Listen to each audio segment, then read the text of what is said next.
At Wild Magic, we are sort of a do-it-all store.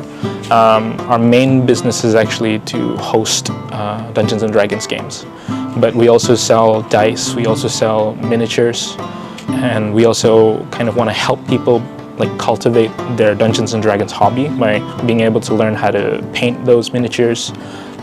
They want to learn how to build environments or write stories. We also have those, or people who just want to get started playing.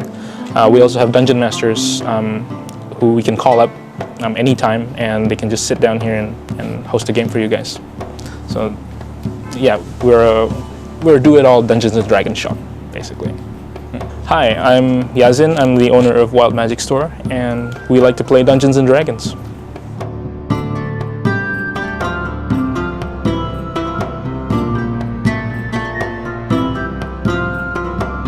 I found Dungeons and Dragons through board games.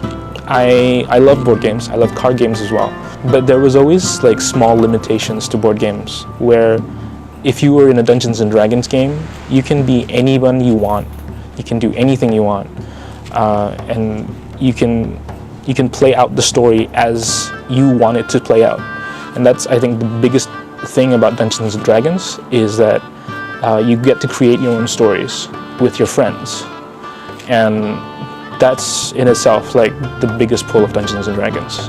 Dungeons and Dragons is very forgiving in the sense that they want you to play with as little knowledge as possible.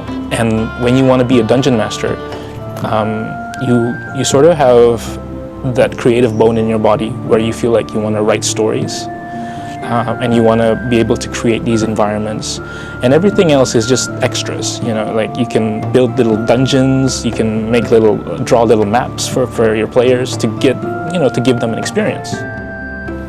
Lately, I have been playing a Van Helsing kind of character, like a vampire hunter. He's called Vlad, and he's wears a nice green coat, like nice rimmed hat, red feather on top. He has 2 crossbows. He's a pretty serious character, but the problem with playing with other players is that when you do get to play with other players, your vision of him changes. So now, instead of being like this cool action hero character, he's like this bumbling character who always misses his shots, and he's always like being teased by like the players and stuff like that. But it's fun too. It's character development, and I think that's pretty cool. We have a thing in Wild Magic called Wednesday one-shots, where we get any DM or dungeon master who's been playing in Brunei for a while to come in and just host a game for players to come and try. It's a very casual game that you can just come in and sit down, have fun, experiment with your characters or players, and it's a very casual way of doing it, as opposed to sometimes traditionally Dungeons and Dragons is played more of a campaign style. So those games you play weekly or monthly or yearly or decadely, so it takes quite a long time. So you don't want to have that kind of commitment. So one-shots are your best bet. So those are the kind of games that we have on offer in Wild Magic.